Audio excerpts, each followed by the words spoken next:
Live from the heart of Ford City, Windsor, Ontario, you're listening to We Speak Radio.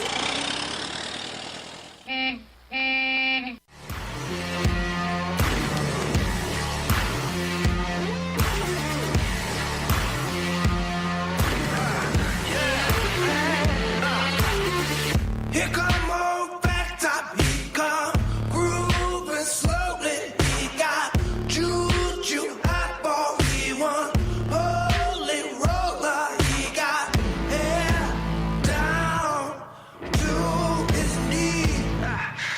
Got to be a joker, he just do what you please. Yeah. Episode 10 of Words of Justice. These things are flying by, and the guests are getting more and more fun as we go. We're going to do two separate podcasts today, but I think we are going to kind of combine them.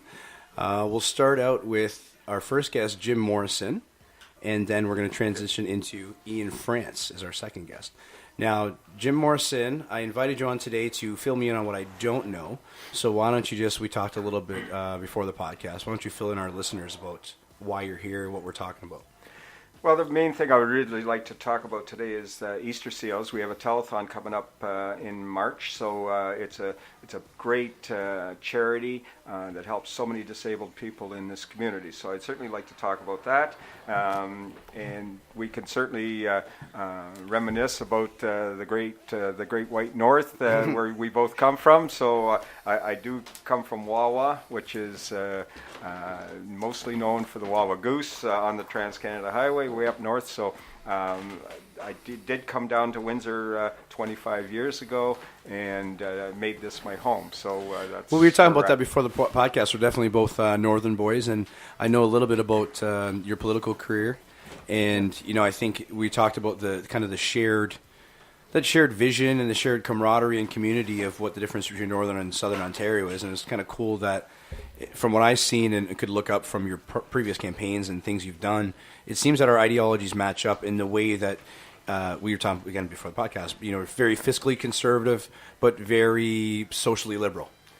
Yeah, I mean, coming down to Windsor, and people say, why the heck did you ever come down to Windsor? And I actually picked it to go as far south as I could possibly go. So as much as I love the north, it was nice to get away from some of the Today, weather. that doesn't seem like such a great statement, does it? I feel like I'm back home. So, but Windsor, I did have a couple people that I knew in town here, and Windsor is quite like our mining towns up north. So it's got a blue collar feel to it. People are down to earth, friendly, natural people. People like to do outdoors things. I'm not a big city slicker. I did spend a year or so in Toronto, and my God, I hated it. So Windsor's as big as I want to get, and it's about as close as we can. It's a city-sized town. Yeah. It's got some great things in Windsor, and I really love Windsor, and my kids have grown up here, so it is our home now. But growing up in the north, as you know, is it's neighbors looking after neighbors. It's people that help each other, support each other. You can stick your thumb out on the highway and somebody would pick you up. Well, they definitely don't have $1.5 million to deal with one storm, I'll tell you that. In Kirkland Lake. In Kirkland Lake, Ontario, there's not $1.5 million to deal with it. What happens is every single man, boy, woman, child, everybody that can carry a shovel goes outside with their balaclava on and your snow pants, and you all shovel and you call it a day. Usually they play some music. It's hilarious. I remember singing in the street and shoveling with my dad, and it was like a gay old time. We're not allowed to use that word in that context apparently anymore, but I was having a gay old time like the Flintstones. Yeah. And we were just shoveling snow, and it was a whole community event, and people naturally banded together, right? And that's what happens at Kirkland Lake. If there's 4 feet of snow and your neighbor literally can't get out of their house, it's probably a good idea to go shovel them out of your house. You're not going to have a neighbor next time you need some jam, right? So it makes sense sometimes selflessness is the best way to be selfish. And it's so funny that even as narcissistic as I see the people around me, they still haven't figured that one out. Not to tangent off too far, but that is a thing that the tribalistic nature, and that's what I noticed from you, just to give the viewers I just met Jim Morrison for the first time today. I only know what I know from public, but but I get a vibe from people. It's kind of my gift. And my vibe right away was, okay, this guy is more like me, conservative in some ways, but wants everybody just be able to do what they want. So we can be liberal, but also be conservative in the way that we choose to be liberal in some ways. But also that idea of like we should help each other out, and a little goes a long way. A little, the little things do matter, and the little effort from each of us does matter. And I remember even, people shoveling this weekend and throwing up those really good Samaritans. I don't know about you, but those good Samaritans are like, I'm out here if you need help. I instantly grabbed my shovel and I went and started helping too, right? It does make a difference when you make a difference. And then all of a sudden the next guy's like, man, I won't be a punk too. I'll throw my boots on. I could not watch Netflix for another 2 hours. I eat too many calories anyway. I need to work out. I'm lazy. So I think it was able for us to band together. And my thing as a trainer is always, when I walk in the gym at 6, 7 in the morning, and everybody's lazy and they don't want to do anything, you know what I have to do? I have to rally them like a leader. Okay, cupcakes, all right, let's go in the gym. We're not at home. You already left there. Get off the couch. Get in the zone. That's what you got to do. And as a leader in a city, that's what we have to do. And in where the town I'm from, that's what the natural like dad would do. Like your next door neighbor. It wasn't the mayor that did a big speech in the middle of town. It was like your next door neighbor was like, hey, boy, come on. That's what we do. We're men. Let's do this. Yep. Right? That's the speeches that I want to hear. And I hope not to tangent off from our current events, but I do hope you run again, because I hope that message is a message that we see in the next city council election of let's stop with the mega magnanimous crazy ventures, and let's look at, I know they say grassroots because it's a cute little marketing term, but without the marketing terms, the grassroots model of people helping people to help more people, creating a system where we can do this better, looking at things and fixing them once so that they're always fixed instead of constantly band-aiding things so it's $1.5 million every time instead of $3 million once. Like we just don't do, that's the fiscally conservative thing. We talked about you being a bank manager before the podcast. Yeah. I mean, I've handled multi-million-dollar budgets for 40 years, and I have a really good understanding of how to handle money and the expense side of the equation. And we talk a lot about fiscal responsibility. Everybody puts it on their campaign platform, and but what I'm seeing is we'll go out and spend millions and millions of dollars out of nowhere without any discussion, without any public input. Slush funds. Yeah, it just comes out of nowhere. And I spoke at council the night before, it turned out the night before the flood, but I spoke about the $3 million for lights, and to me that just didn't seem to be priority at the time, and it got worse, as you know, because of the flooding. But even the day before, it wasn't where we should be spending $3 million. We've had a great period of time with the taxes not going up, but we pay a price for that. And so things are neglected. The roads and the sewers have been neglected for years and years, and so we don't throw $3 million away for things that are nice to haves. We're at the point where we still have very big priorities that we need to have. So let me put a plug in for a priority. So our restaurant that we own downtown, The Hub, is in Charles Clark Square. Yes, I know. That's clearly city property. We have to pay the city. We insure the city. We're citizens that are helping our city do better. Literally, we've partnered a venture with the city to make this thing run, which in recent years was not running. This thing was like a dead zone, and we brought that whole little area to life. And every day we don't have parking. We're driving on bad roads that are all cracked, and we're watching this multi-million-dollar mayor's office, massive mayor's office being built on around that bend that they're building it on is all cracked and terrible that we have to drive on, and we're driving past this brand new building. I'm like, this makes sense. Cart before the horse. It's always cart before the horse. It's let's have the building to go to, but not the road to get there. Let's have the swimming pool, but not the. Well, we want to have Olympic swimming pool, but we're not going to make the right size. Come on, guys. Let's not be crazy. I know we have to heat this thing, but we're not going to put solar panels on it or something. I know we have the most sun of all the other Canadian cities, but no, we don't need to use solar panels to heat water. That sounds too responsible fiscally. And that's the thing to me is it's almost like a suspension of logic.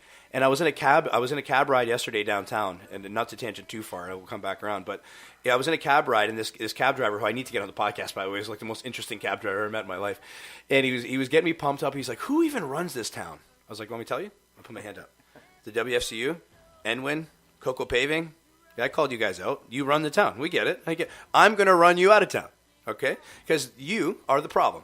The problem with Windsor, in my opinion, is that these people are pet projecting all of our money into slush funds, into non-auditor general do what you want, spill the kitty litter wherever you want, piss on it, do whatever you want. Nobody is there to check on you. There's no authority or there's no person that they're accountable to, which never works properly. You can't even do that in your own business. You can't do that in a small restaurant like me. We have to be accountable for the food that we have in there. Never mind accountable for millions and millions of dollars being spent on a whim in a whimsical way with no real planning, with no ROI plan, and then the BS that they give us back, the return media that they give us. Oh, look at the Fina was the perfect one.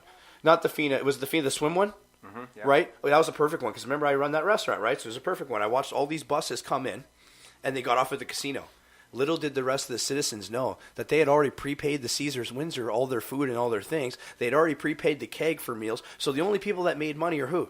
The keg, Caesars Windsor. I didn't make $1. I seen hundreds of people. They didn't buy my food. They already had it purchased. You didn't eat. It's like shooting the guy before he has a chance to go in the fight. You didn't even let me have a chance to sell this guy my food before you already prepaid it. And you already assumed like he couldn't afford his own food or something. If you want to bring money here, maybe we shouldn't pay them to come here. That's like paying somebody to be your date. It doesn't make any sense, right? Like I'm a big sports guy, and but again, some sports events make sense, and most of them don't. He's sitting here in football equipment, by the way, guys. It's really awkward, Jim. I wanted to say that to you when you first sat down, but you gave me sorry, not to derail you. And I do want to talk about your restaurant at the Charles Clark Square Go ahead. too. So, but just quick on sports tourism. We don't have to spend millions and millions of dollars to bring in athletes. It's a lot of times it's the little events that do so much. We've got school events. There's always baseball tournaments, old timers hockey, and even the last one. I will give credit for the golf tournament that's coming. That's a reasonable amount. But that's about as far as we go. The FINA, forget it. I mean, that's crazy. And to exclude all of our local businesses and to have it go in a couple days, it's just crazy. So I'm very cautious about sports tourism. I'm not against it, but I'm very cautious. So I don't know if you know, I go over to Charles Clark Square every Saturday morning, and I help teach mostly new Canadians how to skate. And we have a great little program there. It's run by the All Saints Church. They provide the skates and everything. So and it's funny, you don't see very many kids that are second, third generation Canadians there. It's new people. It's immigrants, and they think it's just amazing what you can do here. There's a lot of Asian kids that are international students skating there. When I was a kid, that was such the opposite, right? That was the place we went. I took all my first girlfriends there. You went on a date. It cost you $4 for a couple hot chocolates. You felt pretty cool. You danced around to some Aerosmith song and held hands. It was cute. Now all of a sudden, that's not what I see down there. I'm there all the time. It's not cute. But but Saturday and Sunday, I don't know about Sunday, but Saturday we would. So I'm going to put a challenge out to you. Find a way to open up your restaurant on Saturday mornings for some hot chocolate or something. I absolutely can. I'll put a challenge out to the community. Make it worth it, guys. The problem with having a local business is I can't lose money on a day. And this has been my problem with Saturday and Sunday and late night, by the way. So people have asked me to do this. Okay, say, Just, why don't you open late for the skaters? Okay, why don't you guys purchase a thing? Just one singular thing. Come over here, get off your skates. Now, the city, by the way, usually doesn't open that gate right next to my restaurant, which is I also have to get arguments with the city. So I pay you rent and you forget to open the gate to let the skaters come to purchase things.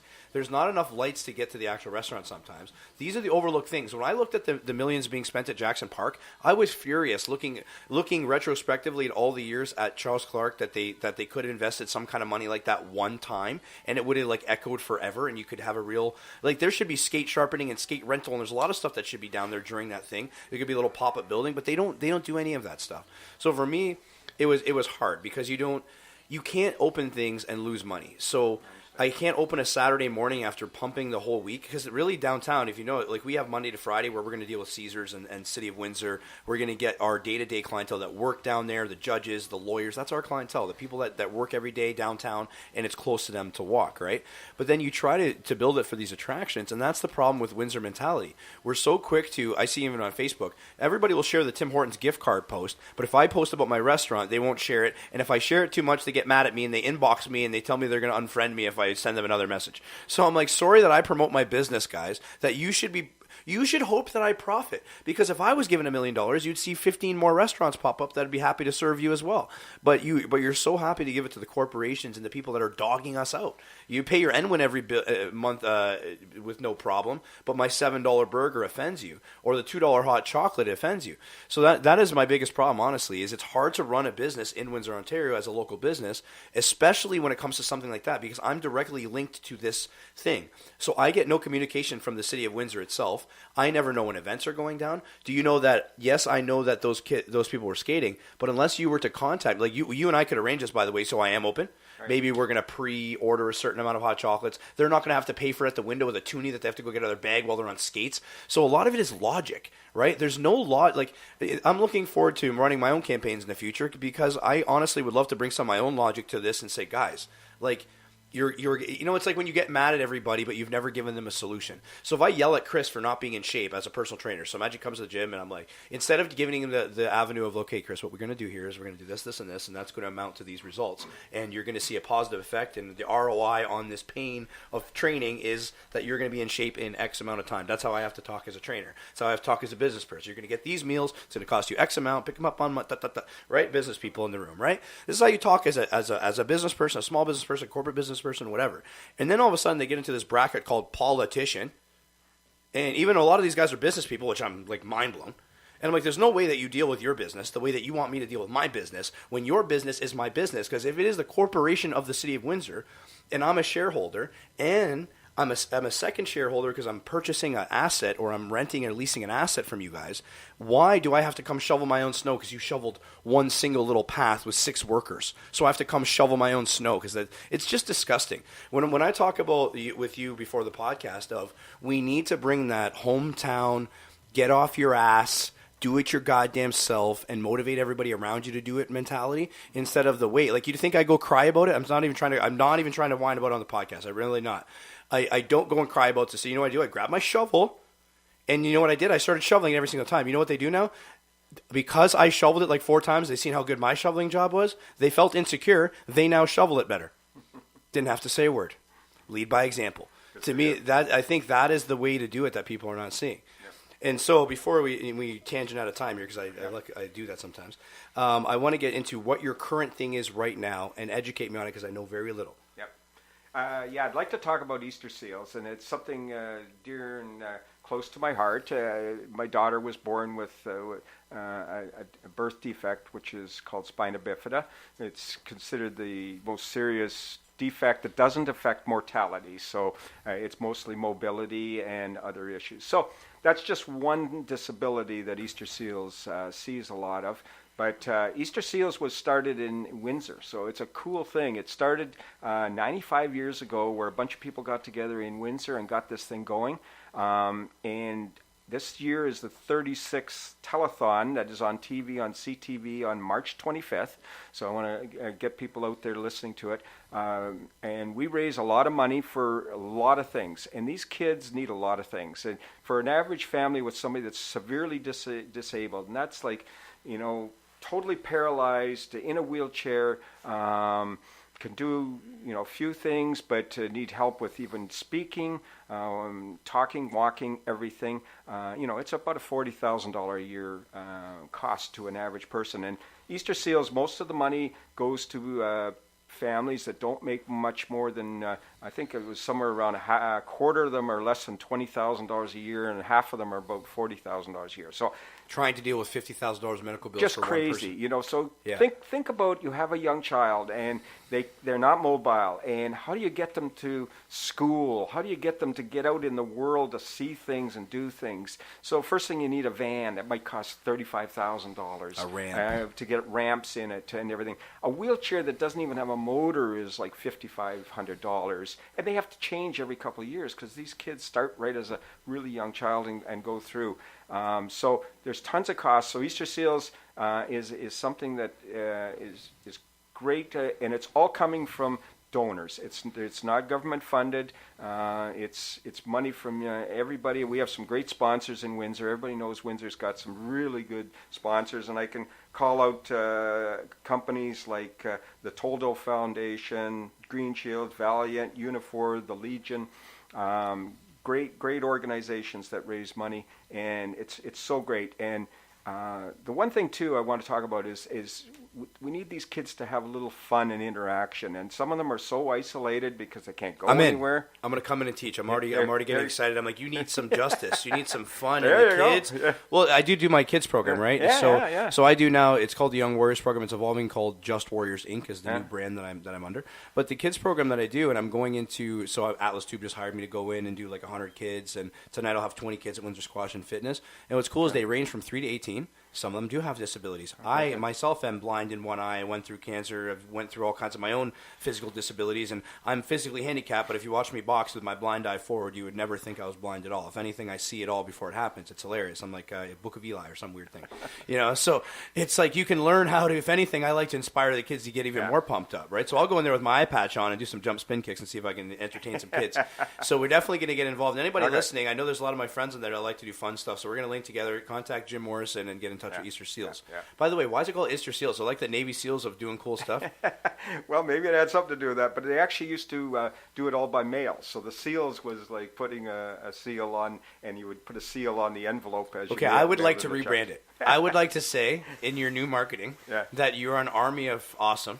And that you are a SEAL because you're the elite version. The different kind of seal. Right? Yeah. That's where I'm going with this. And the Easter just happened to be the time of year. So again, it was they're non-denominational, the religious part of it. So when you hear Easter, it's not a Christianity organization.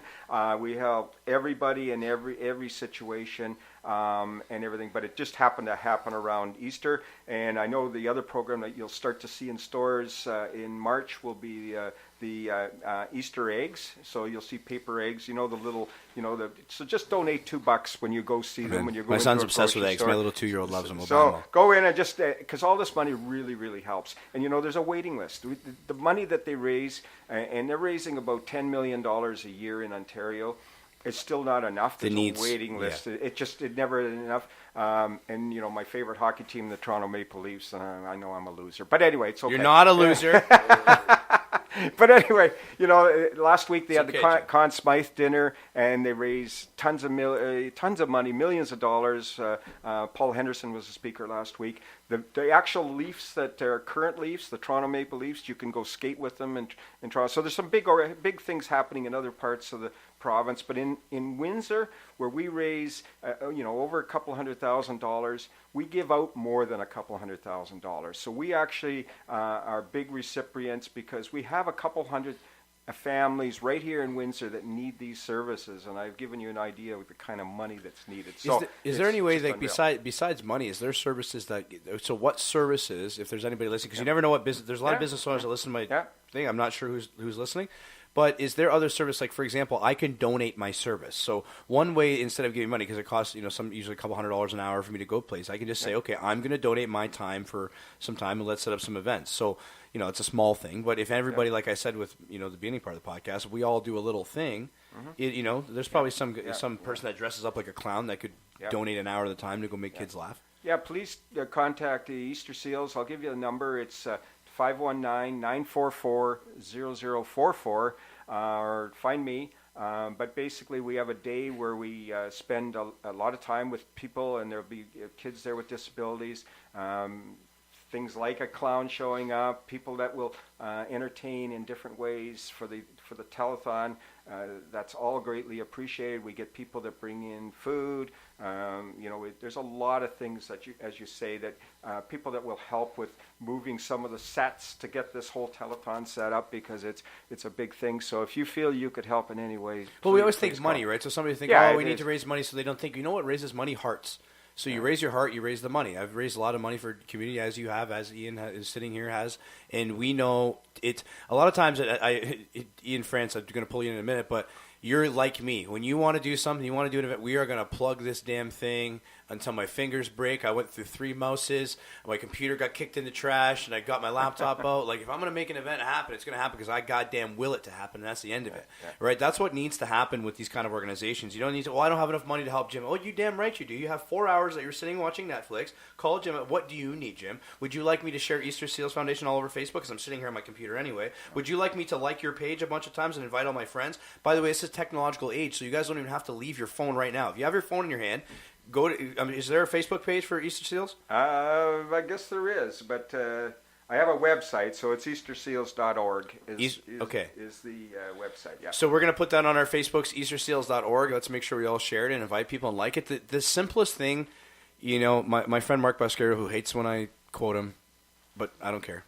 To be honest with you, he always says the best thing you give a business is a customer, and the best thing you give an organization is any kind of helping hand at all, right? Just give them an intention at all, and to say like when I took up the push-ups for poverty thing, we raised thousands of dollars for Street Help Unemployment Help Food Bank, and it was like I just needed to be the one crazy man that was willing to do 600 push-ups in an hour. I'm like, I'll take my picture doing push-ups, man. Let's bust this out. And I trained for it like it was an Olympic event, right? So my heart, all of a sudden, we get 50 other competitors. We get all these other sign-ups. All of a sudden, that's what it needed, right? So if anybody has some energy, they can do that. And a lot of my friends are respite workers, and they deal with community living and things like that already, right? So I've always asked, by the way, for organizations. I'm always trying to figure out a way to organizations, how can we help? But it does seem like there's barriers, right? You're the president of Easter Seals? I'm just chairing the telethon. So. You're chairing the telethon. Yeah, so who is it that they get in contact with that pulls the trigger these days? Well, if they want to call Susan Smith is the Easter Seals for Ontario. She can be again reached through the website would be the easiest way to get her. But again, reach out to anybody. If you go on, look up Easter Seals Ontario, you'll see the Windsor Essex site there with contact information. And as I say, we actually started this whole thing. I mean, I said there's some big things going on in Toronto, and we're appreciative. But really, it was a bunch of guys in Windsor that got this thing going, again, showing what a charitable city we are. I do think it's heart-rich, and you met names like Zuckelman and Toldo and things. Guys, this is what I was talking about, the local entrepreneur. And I hope to be at that level one day. I promise you, if I'm at that level of wealth, I will happily fund all of these kind of projects. Honestly. And I'm happy to see that at least those names that I hear very often in many different projects that I end up being part of, and those names get thrown around, it's not like they have infinite money. But they do, and they could decide to buy more boats or more cars or whatever, but more money Mayweather, if they want. But guys like that, especially the Toldos, I've heard their name a lot, that go out and help your organization. Thank you to those people, right? Yeah, if you're listening, thank you. Absolutely. And if you know them, thank them, right? And, maybe that's what I'm saying, the little things that matter. If anybody knows any of these people that do help, I swear to you, a thank you to that person might make them help even a little bit more. Appreciation and gratitude if you have nothing else. What I learned when I was broke, when I was broke and super broke and had nothing, all I had was thank you, and I had a smile, and I had a joke, and I had a good personality, and I would always tell you a funny story. So it's like, at least I'm going to make the experience not so bad for you. Hopefully we can do this again, kind of deal, right? Absolutely. So I think, and a lot of people go with no thank you. I know myself, I'm a CEO of a nonprofit organization. I do that stuff, and you don't get a thank you. I don't get a thank you for sweating with the kids every single day, usually, and breaking yourself. So, for you, you're probably out here doing different media events, and you're going constantly. You don't get a thank you. So thank you, Jim, for doing what you're doing. And it hasn't been this thing. And we're going to take a little break, and we're going to get more into what you're doing. But thank you for this, and thank you for what you've done for the community, because if you a quick Google of Jim Morrison, and this guy's not super tech guy, so he's not out there doing it by himself, putting himself on the Google. He's on the line because he's doing the good deeds, right? So we're going to take a quick break and get back to Words of Justice.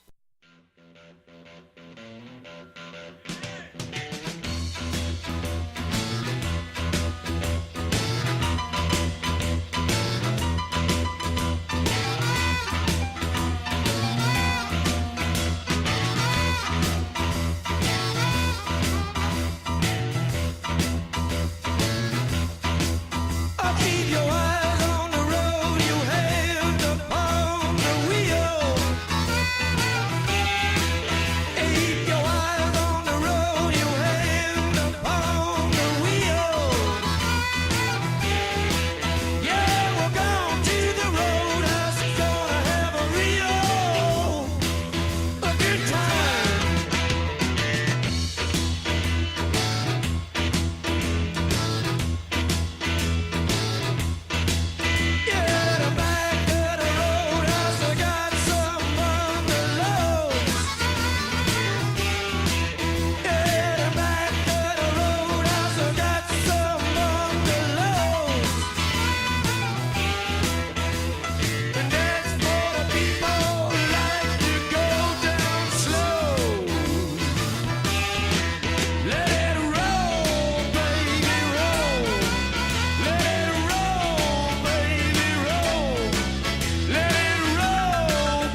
Here come old fat top, he come grooving slowly. He got juju eyeball, he one holy roller. He got hair down to his knee.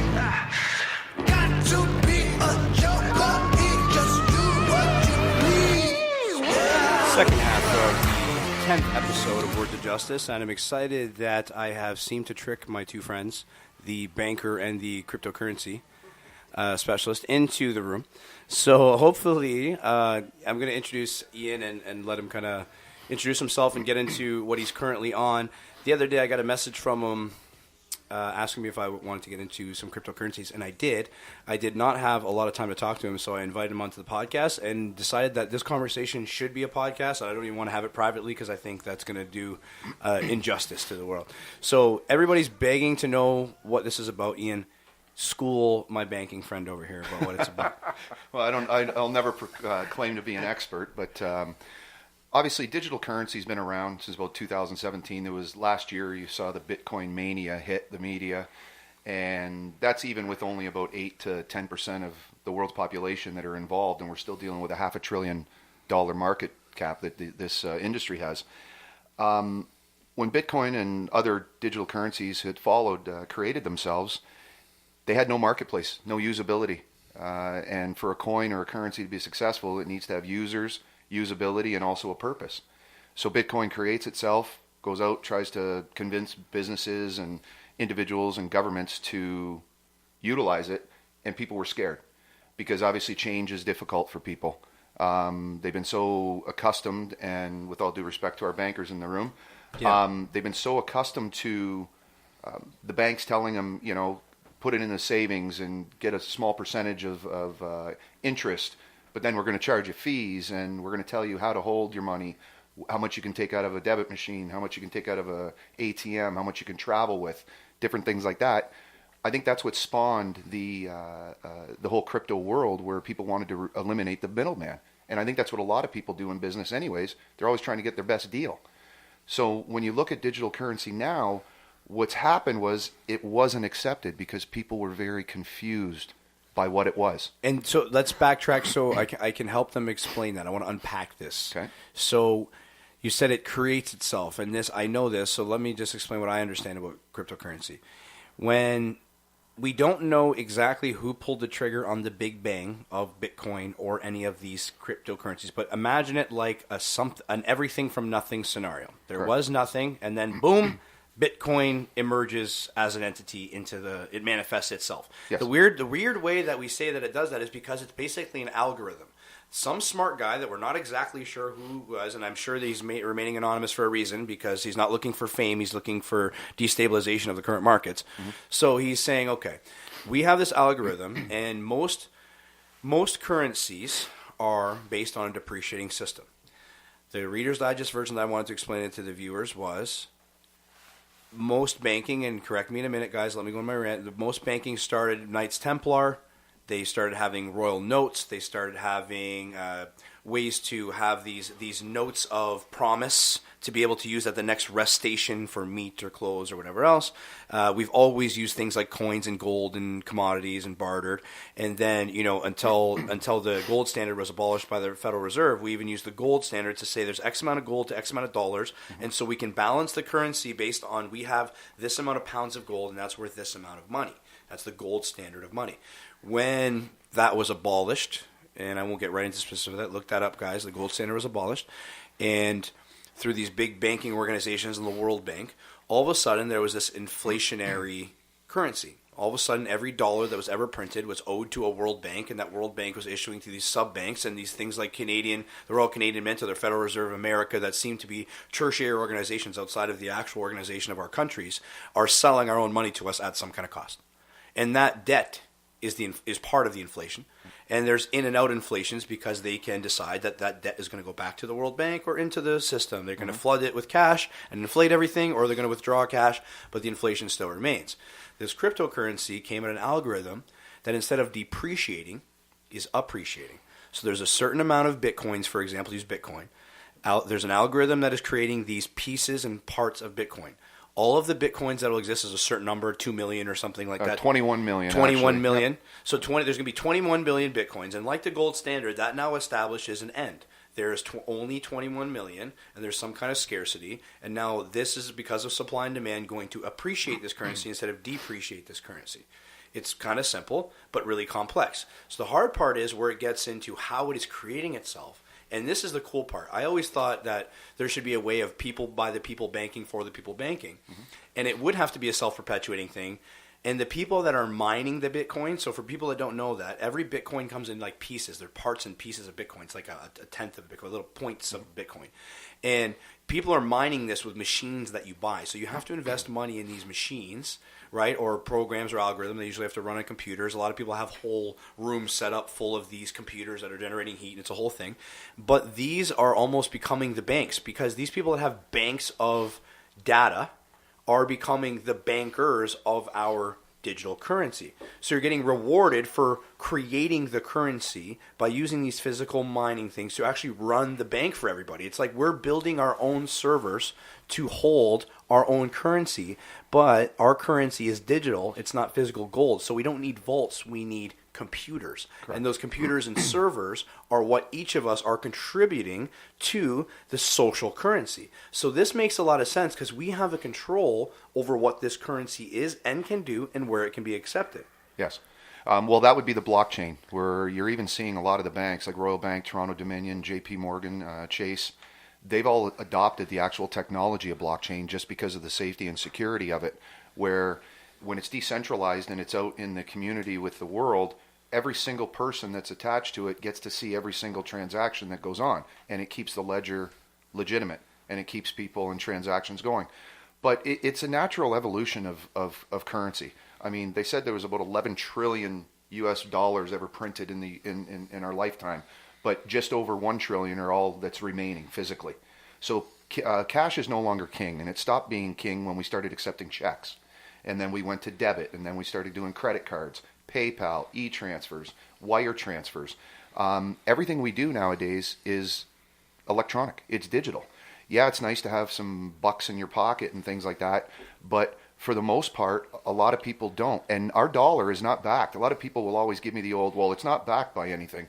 Our dollar's not backed by anything. It's backed by a promise of debt from our government and society's acceptance. It's backed by us. And it's that is our it. belief. That is all. It's basically it's literally our belief in it that makes it exist or Correct. not exist. That's what currency is, Correct. based on no gold standard, based on no actual value of commodity. Unless that standard's like, okay, if you turn in this currency, you get X amount of rice. Okay, that's backed by some rice. I'm going to be hungry. I need rice. So that currency at least has to have something. Now, what's crazy is the evolution where the people, the bankers for a long time, and I don't mean like the banker like Jim, like you didn't have this control. Okay, so I'm not blaming Jim.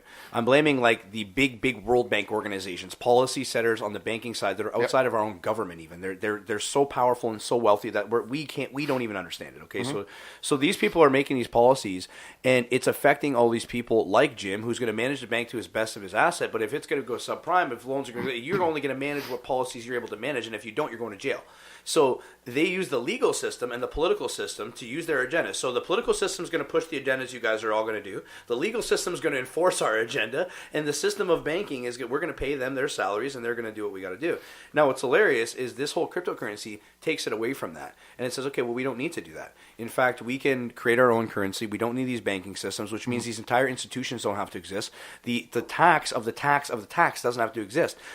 So we already owe money on any dollar printed ever because of how money actually works out of debt. Mm-hmm. And then there's actually a debt to your bank. So then your bank holds your money, and then they're going to invest it at a much better strategy than you do, right? And they're going to pay you pennies on that strategy, right. And they're going to make dollars on your strategy, right? Correct. Simple. That's not a conspiracy. That just is the business of banking. Correct. Am I wrong, sir? You're right on. Okay, so that's not malicious. That just is what is. And I don't think that anybody on any of the lower banking levels, I mean lower like most of the banking levels, right? Most of the banking levels are not responsible for this. It's only at the highest level, and it's trickle down. If anything is trickle down economics, it's that kind of stuff. It's not the money that goes in and supposed to get to us. So it's taxed at the bank. Every time you take out money, there's the $1.50 charge. Every time you do this, there's fee. Yep. If you can eliminate all of those fees, if banks are that powerful, okay, they're literally getting that powerful just because they're investing your money better and they're taking fees from using your own money.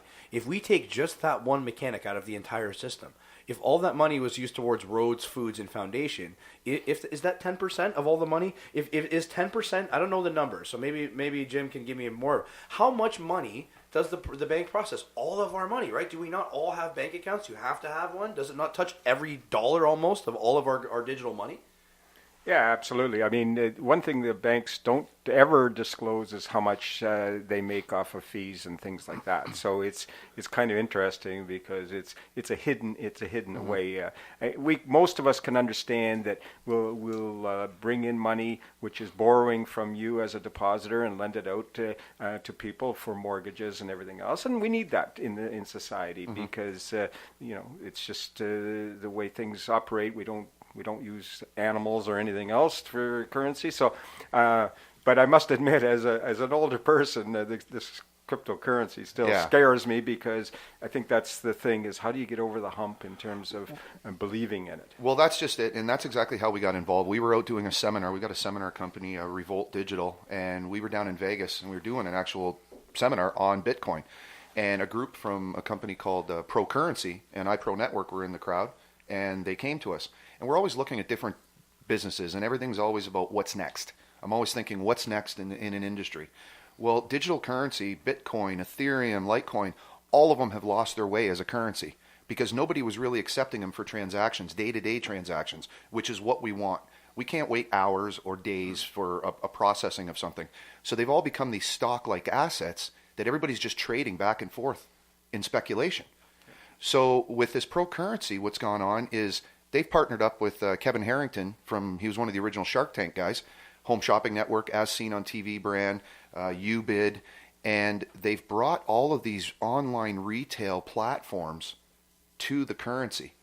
The currency is almost secondary on this platform to the actual usability because the more you create a need and a marketplace for people to use a currency and spend it on day-to-day transactions, the more valuable it'll obviously become. These things have become tens of thousands of dollars, and there's a handful of places you can actually use it. You can barely use it. I was already looking into, I want my restaurant to be the first one to accept Bitcoin because if I can, I'm going to make a ton of extra money. But now when you look at that, though, Justice, you're looking at something that is, if I go to buy a coffee from you and that costs me $30 in a transaction fee, or it takes me 2 hours to actually get you the Bitcoin, the guy behind me isn't going to wait to buy the next, That's the current problem. And that's the problem with this, where people try to understand, is they want to go to bed on Sunday with regular fiat currency, and then they want to wake up on Monday, and the transaction is perfect and flawless, and they're back to their normal routine. Well, there's obviously transition periods that go on. What's gone on with ProCurrency is they identified all the different issues that all the coins have faced, from transaction fees to timing, the mining as well. Even Bitcoin, when you get back to mining Bitcoin, there's a maximum of 21 million coins available. And people need to realize it's not a physical coin, because I get people messaging me all the time and they're asking me, show me a Bitcoin, show me an actual coin. And that common sense that's not so common is not there. That would defeat the purpose of cryptocurrency. Then it would just be currency. Well, if you notice, if you made a coin out of gold, it would have a backing of gold. That's why gold. Well, if you look at one of the fintech companies, Mogo, and you see the ads in the Windsor Star all the time, and be aware that the only reason Mogo's advertising is because Post Media is giving them the ads for free to be part of the action, right? Right. But if you look, you can win 4 Bitcoins, and they actually show a gold coins in there, as if, because that's the only thing people can understand. Exactly. Right? Really, it's just a little piece of silver with a B on it. And as I am a financial planner, and I don't do too much of that, but really. Most of what you hear right now is that speculation where you can get how much money can I make, because we know it made 2,000% in the last year. So everybody wants to get on board, and of course we know what that is. There's greed in there, right? Yes. And everything. So most of the talk is about how much money I can make by buying Bitcoin. And as a financial planner, I would say, don't overdo it in terms of how much you want to invest. This is from the investing side. I hope the usability becomes, because that's where the long-term success will be. Well, that's where this whole platform that ProCurrency and iPro Network have created, there are already over 4,500 retailers that are out there. You can actually shop. You want to go online, because when you look at the world is going e-commerce. You're talking about a $4.5 trillion industry. Even the fact that Amazon, that Windsor was trying to bid with Detroit to get here, the fact that Amazon is growing a second headquarters should be a major indication as to where retail shopping is going. Brick and mortar stores are closing on every street corner. You are right, and you know what you said about the funny thing about the restaurant? We have people e-transfer us while they're in line now. Yeah. Our meal plan is almost like you're going to e-transfer me this afternoon, right, Chris? Yeah. You literally, you have the meal plan, you're going to e-transfer it. We never collect a dollar from you ever. There's never a physical cash exchange between me and you. No. You just e-transfer me, you get food. That's the end of it. To be honest with you, that's I know, Paul, pardon me for the mic control. Paul's doing a great job of our audio here today. I'm doing not a great job of mic control. But you know what I'm saying. We can do this where it is painless, and once in all technology there is critical mass points, right? So right now we're in the lull point or the depressed point of this currency because it went through a crazy spike, and then it's like, okay, nobody really knows what to do with it. It's starting to get to the where people, it makes sense to people a little bit, but then it's like if all of a sudden Walmart says, okay guys, Bitcoin's accepted.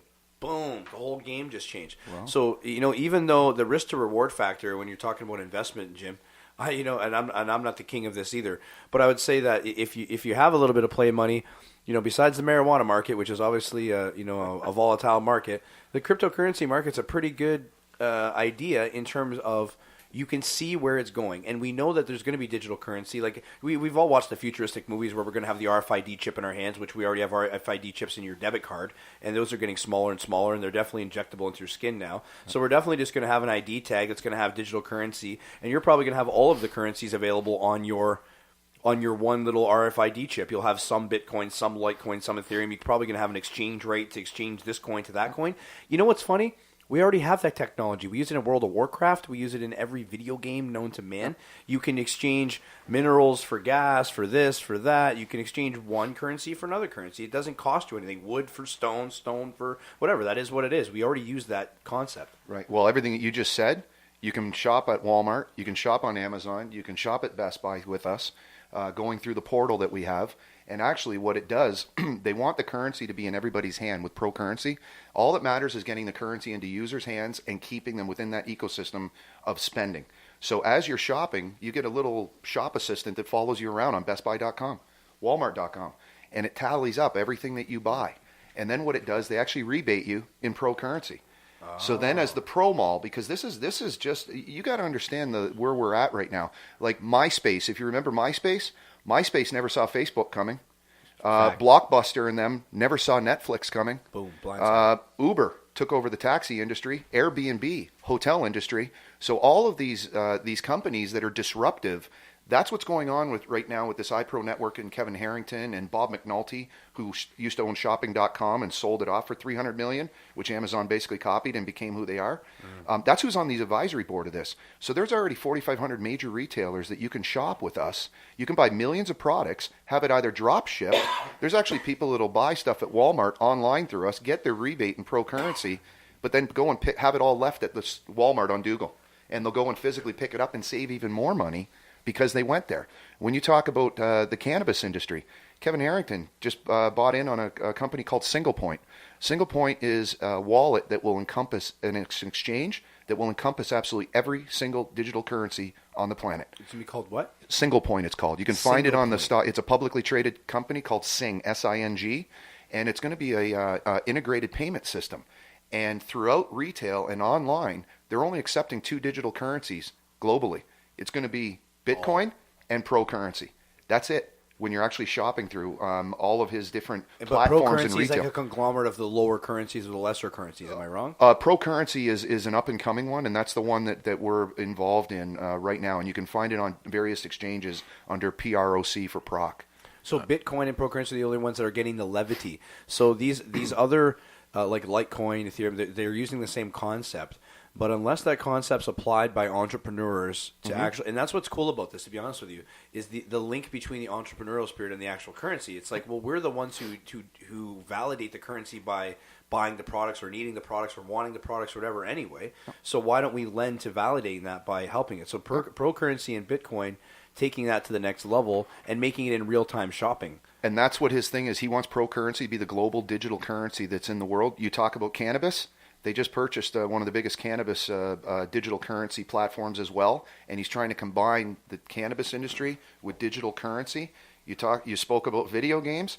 They just purchased one of the largest platforms where kids now, you're talking about $1 trillion industry, kids can actually come in, and as long as they're using our pro currency, you're going to save anywhere between 10 to 60% on your items that you might go to Amazon or you might go to Best Buy and purchase online. So can I jump in here for a second? And I'm just going back to whenever you said you were able to shop online at Walmart or wherever, and you get a rebate in pro currency. What exactly do you mean? Like if I spend $100 at Walmart, In dollar, you're going to get pro currency back. There's a certain percentage based on which store you're shopping at, and you may remember how we used to get Canadian Tire dollars when you walked in. Oh, so it's like a rewards. It's a rewards, thing. exactly, Okay. but it's in digital. It's in a pro rewards.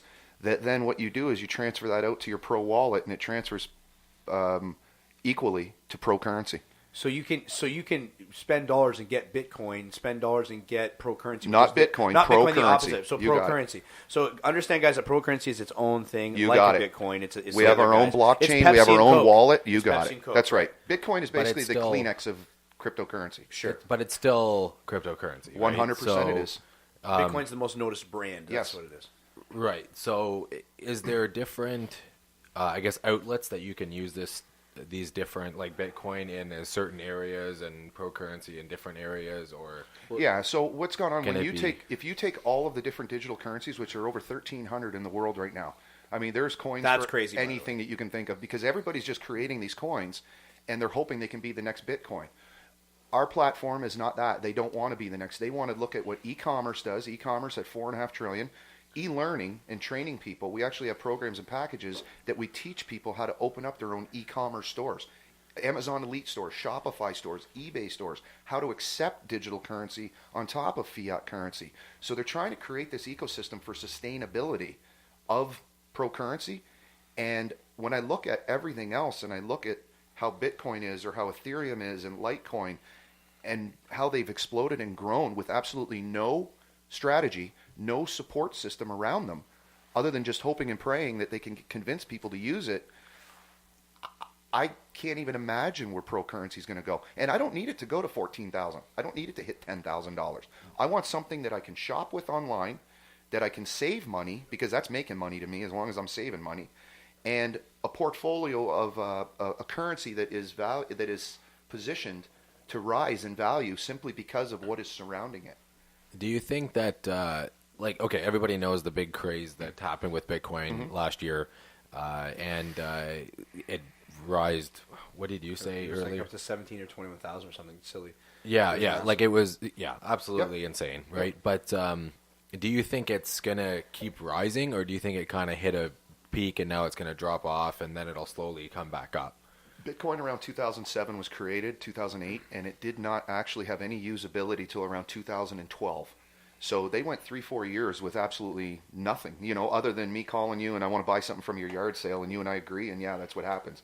The most expensive pizza in the planet, I think some guy, the very first transaction was 20,000 some odd Bitcoin that guy spent, and had he not spent those and kept He would have those been right so now, rich. the guy'd be one of the wealthiest guys on the planet right now. But he bought crystal a pizza. ball, eh? But he bought a pizza. Exactly. We would all love that. Yeah. So you don't always want to listen to Jim Morrison over here, guys. I'm just saying. I'm too conservative. You aren't going to get rich with me. Yeah. Go And with this guy. And that's exactly where this is not a sprint. A lot of people are getting involved in digital currency, I think, for maybe the right but wrong reason, where they want the quick fix and a fast pace. Well, everybody income. wants that, of course, right? Yeah, I mean, I want to be able to invest $10,000 today, and tomorrow morning I wake up and it's $1 million. You got it. But obviously, that's insanely unrealistic. Yeah, exactly. I mean, that's where the scare tactics of media or banks or government come in, and also the uncertainty of the actual consumer, because they don't know. The volatility's been there. But yes, to get back to your question, if you look back at all of the corrections and the ups and downs that Bitcoin has had, it's always gone through this at the start of the year. The minute Bitcoin starts, right now, I believe it's sitting at about 8,600 US right now. This morning, at least it was. If it continued and we start getting just above $10,000 again, that's where you're going to see the frenzy, and it's going to explode. And Bitcoin will probably, by the end of this year, go up around $30,000 to $50,000. But people assume that they have to go out and spend $10,000. I feel a lot more comfortable knowing that my coin that's just starting out, and right now it's on the stock it's on the exchange for only 4 cents, I believe. I have a lot more confidence that my 4-cent coin will go to $4 based on the platform that's around it than the exponential growth and equal ratio that Bitcoin would Because require. they would have to go up. What would that be? 1,000%? Oh, that'd be 100 times. That'd be 100 times yeah. my money. If I went 4 cents to $4, you'd be dealing with 100 times your money. So for Bitcoin, in order to do that, that's the scary part. And our platform is a lot easier for the layman and the common Joe to understand. Well, I think you might have an edge here because from what I'm listening, I'm just sitting listening and kind of imagining what's going on here. Does Bitcoin have the same engine behind it for growth as Procurrency does? Not even close. Objectively, I don't think it does. I No. think Bitcoin is like self-engined, as opposed to what you're telling me is Procurrency is being engineered to a degree. Being engineered to a degree by, the people. Kevin Lark. What's the man's Kevin name? Harrington from Kevin Shark Harrington? Tank. Yep. So, he's obviously taking an active role in looking at the weaknesses of the currency and then, making maybe his historical platform and doing that. And it could even leapfrog. It's one of those investments that could leapfrog Amazon. Because if this guy already built something that was like kind of pre-Amazon, Amazon takes that over with another little tech move, which he's doing here. All of a sudden, he leapfrogs Amazon and puts Amazon secondary. And we've seen that, Blockbuster was a pretty big deal before Netflix. Yep. It was. It really Well, was. even if you look at stock of like Netflix or something that is insanely popular now, it came out and it took a little bit for it to get started, and then it did explode, and then it went back down a little bit, and then it exploded again. And then when now it explode, hold on, when did it explode again? When it started creating its own content. Yes, At first, it exactly. accumulated everyone's content, and then it made enough money where it said, "Hold on, I can go to Joe Rogan and make him make a comedy special and own it from Netflix. And I can own my own series." And that's when they started realizing it was the connectability and their ability to control their own content and not have to purchase content. Correct. They were able to create content cheaper than they could ever purchase it from these other networks. So that's when you realize Again, you never see the bull coming, like how much, Facebook, MySpace was so much cooler than Facebook in a lot of ways. I loved MySpace, by the way, for the record. I was a huge MySpace fan, had cool music and crazy art, and it was like really fun. Facebook's so droll. When I first got into Facebook, this is the most, when I first got introduced to Facebook, and I was one of the first people on it that I know, I think I've been on 11 years or something on Facebook, and I'm like, this was boring, right? And MySpace was so cool. But Zuckerberg looking at that different thing where we could connect to our classmates and you can know who's in a relationship, these extra things. It was like just that you only need one little slight edge, even just the adaptability of the currency. If everybody's still not everybody's on Amazon. Like I sometimes buy things from Amazon, but I don't have some allegiance to Amazon. Right. But if all of my dollars are in casino dollars, I guess I'm going to go to casino. So if all my dollars are in crypto dollars, and the only way I'm going to do it is I'm going to use Procurrency's platforms, I now have a loyalty to that platform because that platform is also feeding me back. And if it's also giving me incentives like a Canadian Tire money, which, loyalty programs do work. Yes. They definitely, my free coffee Uber, after 10 works. Uber, if you refer your code for Uber, why not? You get $15 back. If somebody uses your code to book Uber, you get $15 to go towards your account. So there's different things like that are out there, and absolutely, you refer somebody over to a buddy that sells cars, you're going to get a bird dog or a referral fee. Of course. You send somebody a buddy that's a real estate agent, you're going to get a referral fee. And there's nothing wrong with scratching each other's back. And by them doing this with all of the retailers and the millions of products every day. Now, I know that there's a certain demographic that don't want to shop online because they need to physically walk in. They still need to go to the bank and see the teller. Oh, but even then, the Amazon store, it shows a perfect example of that. They're able to go in the Amazon store now, and everything is on your phone or done electronically. Right. You never talk to a cashier. You go in, you grab your stuff right off the Correct. shelf, you walk out with Distribution centers, it, yep. and it's all automatically done with beacon and RFID technology now, right? Mm-hmm. And go ahead, Chris. Well, I think in some ways the physical bricks and mortar store are getting replaced, and but I even find myself, being a young person, I went into a store and I looked at a thing and I went, oh, I saw this online and whatnot, but I really wanted to check it out, so I went into the store and I picked it up or whatever, and I looked at it and I thought, this is a piece of crap, and I didn't buy it. So the thing is, I don't think that those stores will ever go away. Correct. But what will happen is, Well, you need to physically get the product. is those. Well, yeah, but that's where delivery service. Yeah, but some people some people want the journey. Go ahead, sorry. But I think what's going to happen is we're going to see, so how there's department stores right now. We're noticing it with things like Best Buy. Okay, Best Buy and Future Shop used to exist. Well, now it's just Best Buy. Now Best Buy has appliances. Now they have, I think what do they have now? They have a bunch of other stuff. Well, you look at Walmart, groceries, everything. But it's all going into one store now, rather than having a store for just beds and couches, and then another store for groceries, another store for electronics, another store for appliances, and all that kind of stuff. Now it's all one store. Well, even the mom and pop shops that are out there right now, and that's where our platform's so fabulous, is we can take e-commerce training and education programs and teach, buddy that's on the corner how to expand his market through e-commerce and selling all of his things. You can stock your store with the same inventory and products that you have. You can expand and not just be forcing people to come down to a street corner to walk into your store, because everybody wants what they want, and they want it now. And that's it. It's I think that's a pretty good explanation for first. We're gonna have to do some more of these podcasts so you're gonna be invited on a lot more. Ian, I would like to get back for sure. We need to talk more about this, and Jim, we have a lot more to talk about. So it was great to have you both guys here today. I appreciate it. I appreciate the conversations evolving on the podcast. 10 episodes are flying by quick. Thank you to everyone in Windsor and the world now. It's already cool that we're getting international listeners on WeSpeak.ca, on the YouTube channel, people sharing it, inviting it. And what's cool is every guest is doing their effort to grow and this platform. If you can check out the Words of Justice podcast on YouTube, or if you want to go to www.wespeak.ca, don't just look at my show, but check out the other shows. There's a lot of cool things happening on the We Speak network. And when we speak, you're heard is the motto. So again, I want everybody to understand that's listening. We need to build this platform so we can have a voice to hear people that we need to listen to. The reason I'm inviting these different people from different parts of life and genres of life is to hopefully give a scope of information to the average person that only has a little bit of time in the week. And if you get a couple hours of Words of Justice podcast, we're going to try and keep you current and updated on information like cryptocurrency, politics, events that are going on. But it takes all of us. So it takes the guests, it takes hosts. Thank you to Paul, thank you to Chris, and again, I'll see you on the next episode of Words of Justice.